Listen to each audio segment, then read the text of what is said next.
Stugotz here for Upside.com. I've been talking a lot about Upside.com, telling you it will save your company big on business travel and that you'll get a big gift card every trip you buy. Sounds too good to be true, right? Well, in less than 2 minutes, they gave me a few awesome choices on United and American for flights to Chicago that work for me and a bunch of big-name hotels. The first option got me a $200 gift card and saved the company nearly $400. Then they showed me options for a flight an hour earlier or a stay at the same kind of hotel down the block.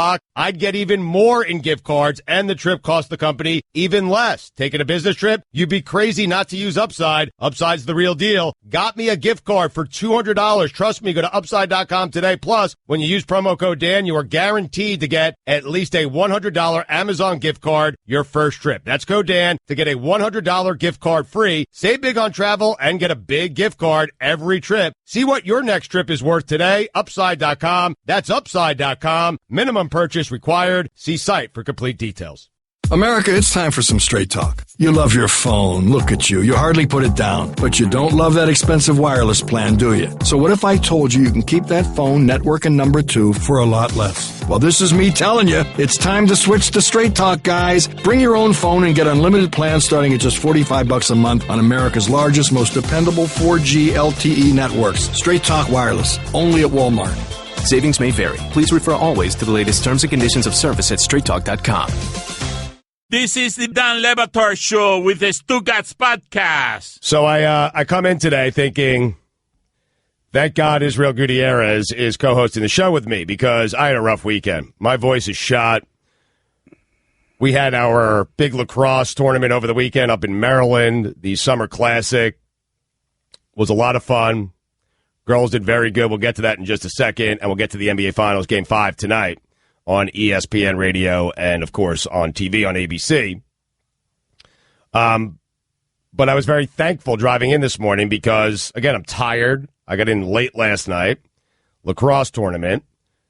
Spent the entire weekend yelling at referees, yelling at parents, yelling at opposing coaches, yelling at 13-year-old girls. I was yelling, and my voice is shot.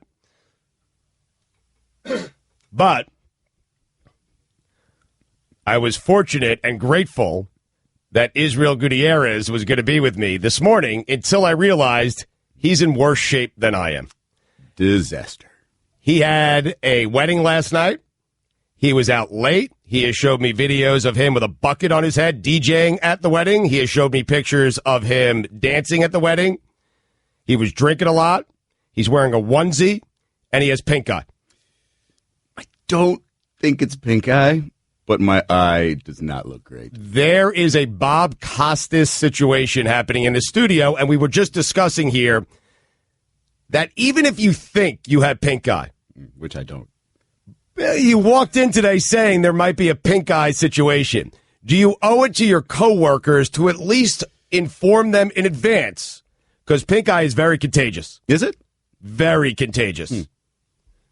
I have no idea, but I think it's very contagious. I am basing this on no information, no facts, like I do everything. I've heard that it's very contagious. I mean, I think I have a dog hair in my eye. Okay. That I can't get out. All right. But do you owe it to your coworkers if you think maybe, even if there's a 5% chance that you have pink eye, do you owe it to your coworkers to tell them in advance? That, Chris, would you have liked to know this information in advance? Yes, I would. Guillermo? Yes, and it can be spread very easily, so it is very contagious. That's what I'm saying. Yes, Roy, pink eye? Absolutely, and since he's sitting in your chair, right. Dan comes back. Right, Dan comes back Thursday. Israel's going to be here today. Well, actually, who gets this microphone tomorrow? It's Dominique Foxworth. Oh, yeah. Oh, Foxworth's going to be, oh, boy, dude. Cody says I'm fine. I just did the test where he opens his eyes wide for me. Right. I don't see it. Yeah. You did that test? You guys just performed that test while I was talking? That's The right. eye test. Really? Is that the test they do for pink eye? Hold on, Guillermo is now checking out the pink eye. Mike Ryan, who's up in Bristol. Mike, does he owe it to us to tell us in advance that he potentially has pink eye? Because Mike hates this stuff. Like, when I come in sick, Mike gets mad at me. Same with Dan. He gets mad at us. He tells us to stay home. He doesn't want it. Mike, does he owe us? Does he owe us some sort of warning in advance of coming in today? Probably a warning, but let's be real. Like, do you not want him to be in the studio right now? Do you want to do this by yourself? I didn't watch sports all weekend. Well, neither did Israel. That's what I learned. But at least he could talk when you're, like, hacking into the microphone. That's a good point. Just so we're all on the same page, Israel and I have not watched sports since Friday night. And we are on ESPN Radio, ESPNU. We're all about transparency here, man. All right? We're going to tell you how it is. And let me tell you something. We ain't the only ones. All right? If you think your favorite sports radio host has never gone through a show without watching sports for a day, a weekend, or an entire week, you're kidding yourself, okay? Just open up a box score, and it's all you need to know. All right? We've all done it. Greeny, Golick, Russillo, Bomani. We've all done it. I don't care what they say. Francesa, Russo, all of them. We've all done it. And Israel and I are doing it today.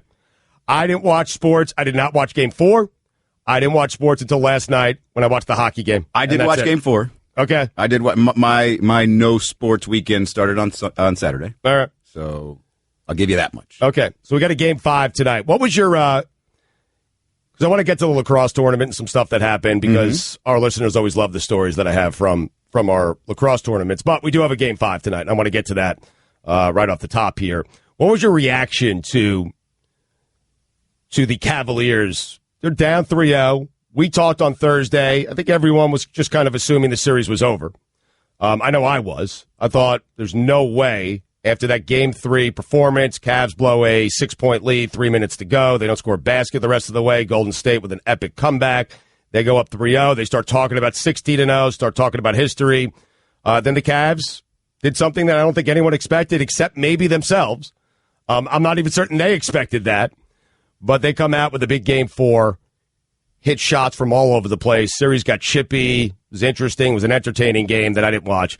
What was your feeling? Because I had a specific feeling when I learned that the Cavaliers had won that game. Well, I mean, if you watched it, the feeling that I had going through the game, it wasn't until there was about like 5-6 minutes left, maybe even 3 or 4 minutes left, where I said, okay, this game's over. I was watching that game thinking, A, there's no way the Cavs can keep this up, and B, the Warriors are going to make their run and come back, and it's going to be embarrassingly shameful for the Cavs.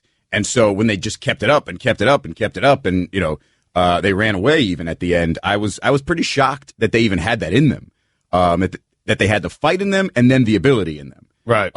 But it was just, to me, it felt a lot like delaying the inevitable. And yeah, they busted their butt so they could take a 4.5-hour flight to San Francisco. Which I'm grateful for because we have another game. But I felt upset. I was angry. Like I was upset after Game 3 because this is the series we've been waiting for basically a year. Okay. 3 consecutive times in the NBA Finals, these two teams meeting up. Now Golden State has Durant. You get to see LeBron and Durant in the finals, and I figured we were going to get an epic 6-7 game series. And so I felt, once I learned the Cavs had won, I was angry because we're so close to having the series. I was angry. I'm still angry about Game 3 is what I'm trying to tell you. Right. Because we're so close to having the series that we all thought we were going to get, the series that we all wanted, Israel, 2-2. Can you imagine the feeling if it's 2-2 headed back to Golden State tonight? I didn't think about Game 3 at all watching Game 4. It's all I thought about. I thought about how close we were to getting the series and the game we wanted, knotted up at 2 games apiece, headed back to Golden State for a massive Game 5. It makes those 2 Durant plays, well, mostly the three-pointer, just makes them even bigger. Yes. From Game 3. Yes. A game you watched. Yeah, a game I watched. The last sporting event that I watched. Yes, Game 3. Yeah, that makes it, that's crazy. And so, you like I said, it feels like delaying the inevitable, but then again, maybe LeBron did figure something out. LeBron, I heard him talk about how confident he is going into this thing. His body feels good, his mind feels good, and there's some sound we're going to play later of Richard Jefferson really pouring it on. Yeah, you don't expect Cleveland to be able to do that again. I mean, that's what they did in Game 4 was ridiculous. 137-116, 53% from 3, 52 from the field. They were amazing. But, Izzy, they can't keep that up. I don't believe that, but then again, and I know it's a different year, and I know it's Kevin Durant, yada, yada, yada, and Steph Curry's healthy, but it's still 3-1, and it was 3-1 last year. Doesn't matter what order they win the games in. It was 3-1 last year. Right. Mike, did you have that feeling? Did you have a feeling, a similar feeling to the feeling that I had that, man, they won Game 4. I thought the series was over, Mike. They won Game 4, and all I could think about was the final 3 minutes of Game 3 and how close we were to getting the series we all thought we were going to get. That's an interesting angle. I actually didn't consider that at all. I was honestly in awe of what the Cavs were doing offensively, that was amazing. We've never seen a half put together like that, especially in the NBA Finals. That was just insane. I think tonight, though, like, rather than regret what happened with Game 3, look forward to tonight, because now all those ghosts from last year start creeping in. They blew the 3-1 lead. Who's to say they can't blow a 3-0 lead? Yeah, but the games Cavs still have the best player in the world on the court on their team. Right, and I understand that, but first off, the Cavs are not going to perform like that again, I don't think, and the games at home have not been close. The games on Golden State's home floor have not been close. I just can't imagine. And I don't think that stuff starts creeping in unless it gets to 3-2. Like, we're going to play some Richard Jefferson sound, as Izzy alluded to. I don't think that stuff really starts creeping in until it gets to 3-2, if it gets to 3-2. I think tonight Golden State's a very confident team. Yeah, the only way that happens is Cleveland needs to have a second game of their lives, right? Yes. And then the Warriors are going to be like, wait a second. Are they just turning it on? Is this a hot streak, or have they figured something out? Right. It's going to be interesting. So we have a couple of pieces of sound I want to play for you, Israel, coming up next, and get your reaction to them. One of them is the Richard Jefferson sound. The other one is some sound from LeBron James on Friday. Also, I have a great story about what I've instructed my kids to do at the end of lacrosse games that may or may not be unsportsmanlike, that may or may not be cheating. We'll discuss them next. Is it a great story or a horrible story? Both. Dan Le Batard. This show's too hot for sports. It's too hot for America. Edgy and groundbreaking. Dangerous. With Kevin Arnovitz. The show's unpredictable. You don't know what's going to happen. You don't know who's going to show up and be offended. Stugotz. Deion Sanders, are you a sex addict? Okay, not my best work. Admittedly, not my best work. Yeah. Who'd you accuse of a drinking problem? That was Warren Moon. Yeah, that was Warren Moon. Yeah, you do this occasionally. Who was eating children? Who was doing that? Who was eating children? Patrick Willis. Patrick Willis. I accused Patrick Willis, who was very serious about denying that he ever ate children. This is the Dan Le Batard Show with the Stugotz on ESPN Radio. Israel Gutierrez in for Le Batard. Le Batard on vacation until Thursday. Dominique Foxworth and Greg Cody will be in with me tomorrow. Then just me and Dominique Foxworth on Wednesday. Dan back Thursday and Friday this week. We got a Game 5 tonight. We'll get to that and some sound here in just a second. Israel, if I could grant you one wish that is non-money related, a thing that would make your life easier, I'll give you a second to think about it. Okay. It's not going to cost you. It's not going to cost you anything. It's just something I would be able to grant you that you could have for the remainder of your life. But it's not money. You can't choose money, okay? Because for me, I hate flying. Can it be a material thing that I need a lot of money to buy? No, you don't need the money because I'm going to give it to you. Okay? You'll get this thing, okay? Because I hate flying. I don't hate actually getting in the airplane and flying. That part I'm fine with. Getting on the airplane, it's the airport that I can't stand. Going through it, going through security. I had a friend say to me over the weekend, because we flew up to Maryland, I just want to go to the airport, walk in, and be on the plane. To which I said, it's called flying private. Right. To which he said, oh, yeah. To which I said, that's the one thing, non-money related, that I would want. If I could have my own private jet, that's the thing I would want above anything else if I can't have money. It's funny because you were just thinking grander than I was, because I didn't think flying across the country. I just thought getting to where I need to get to locally, or whether it be work or whatever. Right. So my first thought was a helicopter. Okay. So I'll take a helicopter, but I'll take a private plane. Yeah, the private jet's better. Although it's not really convenient to take a private jet from Fort Lauderdale to Miami. No, it's not. Like I'm just coming to the Clevelander. I just so want maybe I'd rather have the helicopter after all. Yes, I think so. By the way, Israel's wearing a laser show onesie today. Oh. For everyone watching on ESPNU. I just want to roll up to the tarmac, get out of my car, throw someone the keys, like roll up on the runway, throw a guy my keys, give him a couple of dollars, hop on a plane, hop on the bird, and get to where I'm going. Like Bow Wow. Exactly. Except not really. Except not really. Want to play some sound for you here and get your reaction to a couple of things that happened since Friday night, the last time you and I watched sports. LeBron James, go ahead. Is this you playing sound for me, or is this you playing sound to fill you in on everything you didn't know? Both. And I want your reaction on it, okay?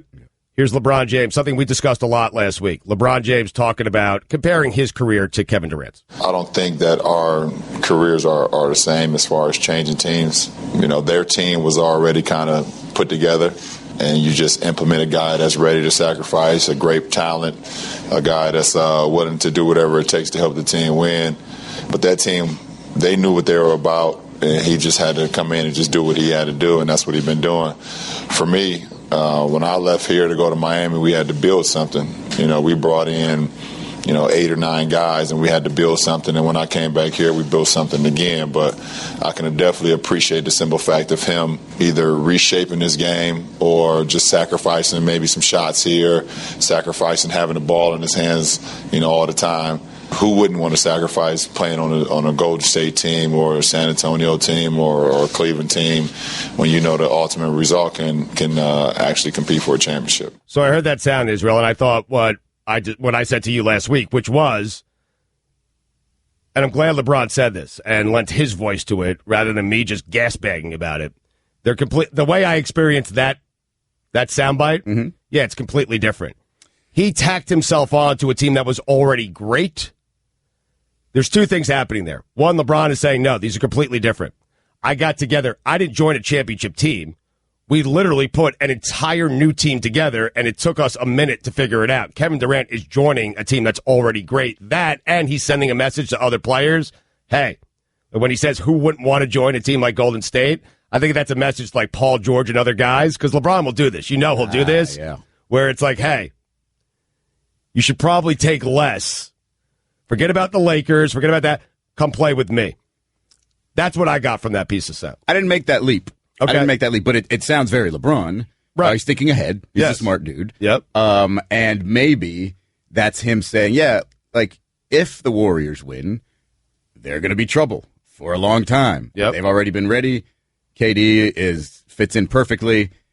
Let's create somebody to challenge them. Sure. Come on, Paul George. Come on, Gordon Hayward, whoever it may be. That part makes sense. I do think it felt like, I think initially a lot of people took it as kind of a shot to KD, as if to say, yeah, even if you win this, it's so much easier than what I did. We built something in Miami. We built something in Cleveland. And while it does take more time, yes, to develop a system that works for you, I mean, that's what you have 82 games for. Sure. And it's not like it takes, I mean, obviously they lost in the final. But that's not that was almost strictly LeBron's fault. Sure. So they'd already built something by then. And so, yeah, I mean, it felt to a lot of people like a shot at KD, but it happens to be true. And, when he says willing to do whatever it takes, sacrifice missing shots, it almost feels like he's comparing him to Dwayne Wade instead of himself. Because that's Correct. what Dwayne had to do. Yes. To make that work. If it is a shot at KD, I'm okay with it being a shot at KD because they're completely different. And I've been saying this for a while now, and it drives me crazy. The people who say, because I'm railing against Kevin Durant the entire year because Kevin Durant, what he's doing to me is not impressive. It's just not impressive. Kevin Durant, no, it's not impressive, Israel. Sports is competition. It's unlike any other business, okay? I understand in other lines of work you want to go join a better company and surround yourself with better people. This is competition. He joined a team that he couldn't beat. That I think if he stayed with Russell Westbrook, eventually they would have beaten. But he decided, no, the easier path for me is not to go against this team. It's to join this team. And LeBron is merely pointing out what I've been saying all year. These things are different. I didn't join a championship team. It wasn't me joining the Celtics. I created my own team with totally new players, new supporting cast, 9 new guys that they signed along with Wade and Bosh. It's completely different and a lot more difficult. To pull off what LeBron James pulled off, a lot more difficult than what Kevin Durant is about to pull off. And that gets you what? Like a hearty measure of respect and like a handshake? Like you're going to end up with titles either way. And KD is going to have maybe more than LeBron does by the end of their careers. He might have more than Jordan has. Yeah. He might. But I don't know if you've been watching closely enough, but I think what KD is really showing you lately, especially in the finals, is that the Warriors needed him to beat the Cavs. Right. I think because, you saw, especially in that game 3, when it came down to half-court sets where the defense was great offense is going to beat that. And you need that guy who's going to do it in the half court where your system's not going to be everything. And I think we saw last year, especially when they weren't in great shape, they end up Steph Curry shots and Klay Thompson shots that you normally say are bad shots for anybody but them. No, that was bad shots for them too because they weren't in great. And so you get Kevin Durant, plug him in. He's the difference maker. So I think that's what he's showing you here in these finals, that they definitely needed him. All right, coming up next, some interesting sound from Richard Jefferson. Did I cheat with my girls lacrosse team over the weekend? And a great story about a porta potty. To find us on a station near you, visit ESPN.com/ESPN Radio and click the station locator tab. Don Batard. The percentage of the time that Charlie Weiss is showering with Charlie Jewel, Whitehurst. Charlie Weiss can only shower by himself. Stugotz. I created a terrible visual for the audience of Charlie Weiss showering. And you said Charlie Weiss can only shower by himself. It's one of the best jokes Stugotz has ever delivered. He's a loofah guy, probably. This is the Don Le Batard Show with the Stugotz on ESPN Radio. Marty Smith going to join us at 11 a.m. Eastern, 25 minutes from now. A Marty party from the White House. We are efforting to get Brian Windhorst on the show today. We will play our last interview with Adam West, who was on with us about 5 weeks ago. He passed away over the weekend. The original Batman was very generous to our show with his time. He got the show very quick, good sense of humor, was on with us recently. Our condolences to the West family, but we will play our last interview with Adam West. We'll play it back for you at 12:30 Eastern here on ESPN Radio. He was we never met him, but he was a good man. He always made time for this show, and he did so recently about 5 weeks ago. I'm not certain if he did an interview after that, but it's the last time we had him on, and it was really, really good, and we'll play it back. He shouldn't have come on. He shouldn't have come on. Nope. We have that at Le Batard Show on Twitter. Is the show cursed? This has now happened with Bill Paxton, who came on our show and passed away that week. Alan Thicke, who was a recurring guest on the show, and he passed away.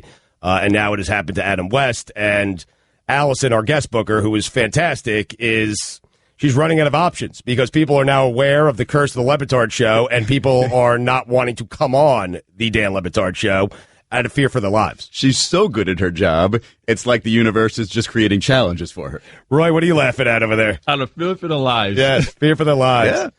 Yeah. I have a couple of questions for you guys. Couple of questions. Is this bad sportsmanship? We had a lacrosse tournament over the weekend. Our team did good. We didn't bring home a trophy. I'm a little disappointed, but it's fine. We went up. We played some really stiff competition up in Maryland. Teams from Long Island, from Maryland. We went 2-2. We didn't make it to the finals. Had we won our first game on Sunday, which we lost 6-5, we would have made it to the finals. But it didn't work out that way, and that's fine. Our team did fantastic. In the last game, we're playing this team. And by the way, for travel sports, parents, you're ruining it. I'm telling you. Sit on the sidelines, watch your kids, enjoy your kids, and shut the hell up. I am serious. Parents, you ruin it for the kids. You ruin it for everyone. I'm not talking about the parents of my team. They're great. I'm talking about, no, I'm serious. They're all friends of mine.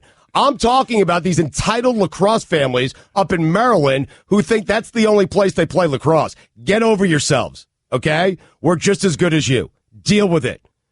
We're a bunch of kids from South Florida. Stop talking to my kids on the sideline, and more importantly, leave your kids alone and let them enjoy the sport because you are ruining it for everyone. Let them enjoy it. They're 13 years old. Let them enjoy it. This coming from the guy who screamed at referees and yelled at opposing coaches the entire weekend. But I could do it because I'm the head coach. I'm the HC. And you're about to tell us how the HC taught his girls to do something unsportsmanlike. Yes, I am. Fat Chris? You said they're better than that. You guys are better. Didn't you guys lose? Well, we were 2-2. So we beat a very good program up there. The game we lost 6-5. If we play MD United, that's the team that we lost to. We lost 6-5. If we played them 10 times, and it's a very well-respected, great travel program, we play them 10 times, we'll go 5-5. Game could have gone either way. We had 19 shots. We hit 5 posts. We lost 6-5. And by the way, the referees, there was a goal that we scored, my daughter scored, that went in and came back out. And they didn't count it as a goal. That's a terrible job. Now you know how the Predators feel. Exactly. That's the only time we talk about hockey, is when there's controversy, and because we don't know how to discuss hockey, we just start ranking Sidney Crosby. Where does he rank amongst the all-time greats? Because no one on this network except for Melrose knows how to discuss hockey. Melrose and Roy. In fact, you guys should do a podcast together. Get that done. I don't even think that many people know that, being able to place Crosby amongst the greats in history. I couldn't. I have him 6th. But anyway. He's a top 10 shocker brat. Oh, there he is. Really far away from the mic. So far away. Has anyone strolled past you up in Bristol that we could bring on the show today, like Doug Kazarian? No, nobody famous. I have had one like celebrity encounter. It was when I was checking in at the hotel. I came across a PJ Carlissimo who was fresh from a treadmill. Oh, very nice. Very nice. Tall, PJ. Yeah, very tall. Well, yes, Mike. He is very tall, yes. Surprisingly so. The first time I went to Bristol, PJ was on my airport shuttle to the rental car place, and I didn't have the... Mike, this is me. Think about this, Mike, because you know me. I'm chummy. I'll say hello to anyone. I knew it was PJ. I knew PJ didn't know who I was, and I wanted to say something to him, and I didn't do it. Like, it was late, and PJ was reading a paper, and we were headed to the national rental car facility, and I didn't say a word to PJ. Are you surprised by that? Why didn't you say a word to him? Yeah, I'm very surprised. I wasn't comfortable. I just wasn't comfortable. It was 11 at night. I had a long day. I just wasn't comfortable doing it. Some of the most restraint you've ever shown, I think. Yes, it is. It's just PJ. I love PJ, but yeah, it's PJ. I figured I had more opportunities, and now PJ and I are like, we're going to do a podcast together. Me and PJ.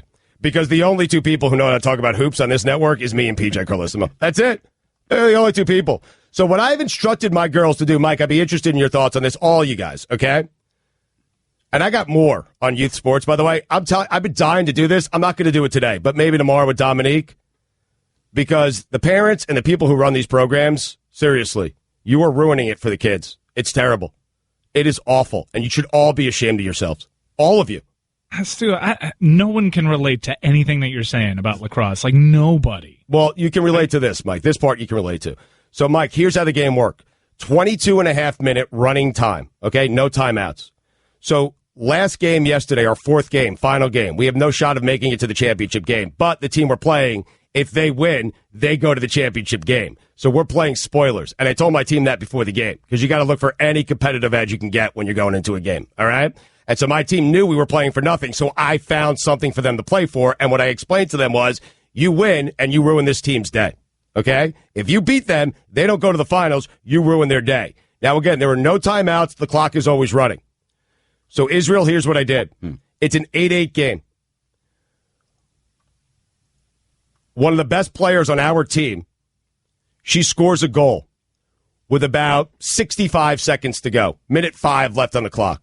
The clock does not stop running. We're up 9-8. Their team is sprinting back to the faceoff circle because they know they only have about a minute left.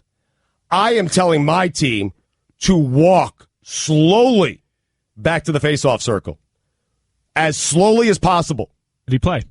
Thank you. Thank you, because the other coach did not agree. As slowly as possible. And my assistant coach says, and I'm yelling this at the team, we need to come up with a code name for this play because it's a little too obvious what we're doing here. And I said, fine, let's call it molasses. Right on the spot. I said, thank you. Thank you. I don't think anyone can read into that at all. No, how could they? Right. So, one of my players, whom I love, and she's the captain of the team, Casey Roberts is her name, she takes it one step further. Not only are the three midfielders walking slowly back to the faceoff circle, she unties her own shoe and then takes her sweet time tying the shoe that she just untied. Purposely, because that's what I've taught her. The opposing coach was furious because by the time she was done untying her shoe and tying her shoe, the game was over. And we ruined Checkers Black Weekend. And the coach was mad at me. And you know what, Coach? That's a heady play. And you would have done the same thing. But she accused me. She said it was cheap. I say it's gamesmanship.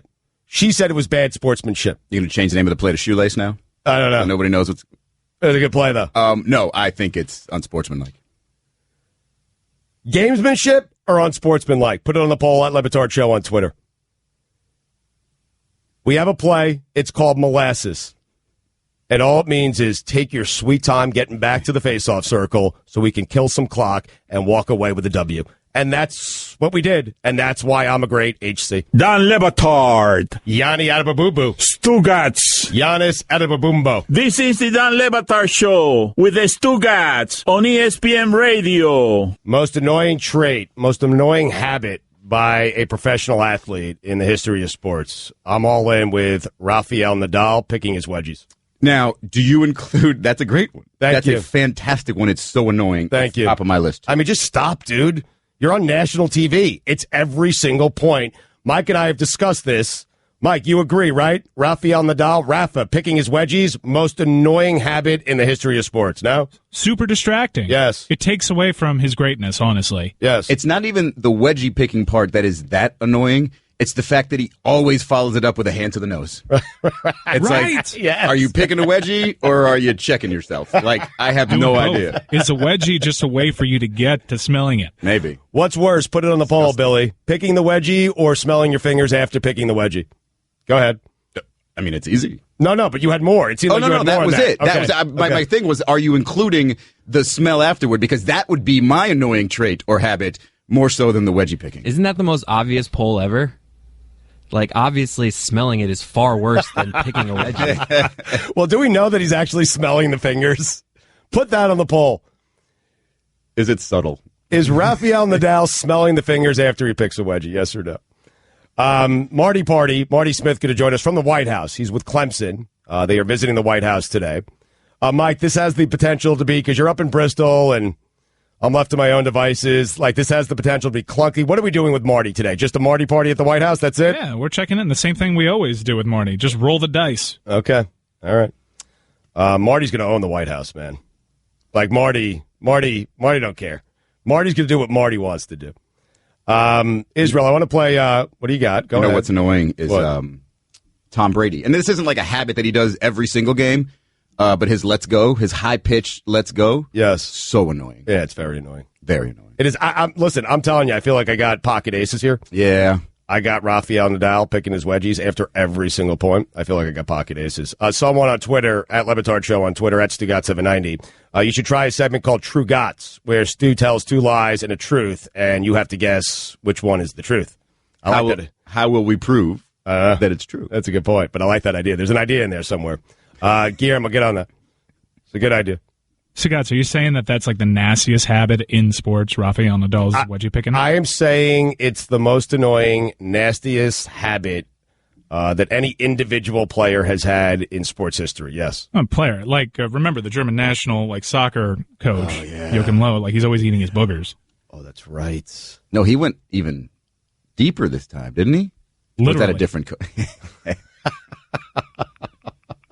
Roy, you seem disgusted by this conversation. This is Val, man. Wow. What about, who's the most disgusting user of the mouthpiece in, I guess, NBA? I don't like what Steph Curry does. Yeah, that's gross. I don't like when guys put it in their sock and then put it back in their mouth. When it falls on the floor. Yeah, it's kind of nasty. Right back in. Yeah. That's it's a tough. nasty habit. It's tough to think of. Can't really think of too many more, though, to be honest with you. I'm with you on the Brady one. I'm with both of you guys on Steph Curry. There's got to be things that offensive linemen do that we just don't see that are just nasty. Yeah, but it has to be something that's like well known, well documented, that you can see, all the time. I don't know if it gets worse than Rafa. And I mean, Djokovic has made fun of Rafa before. Of course, wedgie picking stuff. How could you not? Does he not realize he's on national TV when he's playing tennis? I mean, or does he just not care? I think it's like dancing. Brady's also a big snot rocket guy. He is, yes, but I like that. Yeah, that's enjoyable. I'm not grossed out by that. I'm a big snot rocket guy. Don't mind snot rocket. Yeah. I'm impressed by a good snot rocket. Mike, you're a big snot rocket guy, no? No. All right, Marty Smith is. We'll discuss that and more with him next on ESPN Radio. Trex composite decking is rot and splinter resistant. Wood is not. Trex is insect proof. Wood is not. Trex eliminates time-consuming maintenance. Wood does not. Trex comes with a 25-year fade and stain warranty. Wood does not. So here's the question. Why would you ever choose to build with wood? Make sure your next deck is built with Trex.